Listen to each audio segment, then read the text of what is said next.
આ 7 લીમડા દેખાય ને જે આખા મેદાનની અંદર, એમાંથી એક લીમડો જે મંદિર તરફ ડાળી ઝૂકેલી છે ને, એ લીમડાની ડાળી એકદમ મીઠી લાગે, કારણ કે આ માં ભગવતી ખોડિયારનું હજારો વર્ષ ઐતિહાસિક પૌરાણિક જૂનું ખોડિયાર ધામ છે।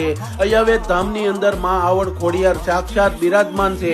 જે પણ લોકો મનની અંદર મનોકામના લઈને આવે ને, એની માં ભગવતી મનોકામના પલવારમાં પૂરી કરે। અને કહેવાય છે કે આ રા નવઘણ વખતનું એને બાંધેલું આ મંદિર છે ને, એમના શાળા રા આદિત્ય પરમારનું અહીંયા મસ્તક કાપીને દિવાલમાં લગાવવામાં આવેલું। અને જમણી સાઈડની અંદર મંદિરમાં આખા જગતની અંદર પહેલીવાર હિન્દવા પીર પઠ્ઠા પીર બાપુના બેસણા છે। જે પણ દુઃખ લઈને જાવ ને તેને પલમાં ભાંગીને ભૂકો કરે એવા પઠ્ઠા પીર બાપુ હાજરા હજુર સાક્ષાત બિરાજમાન છે।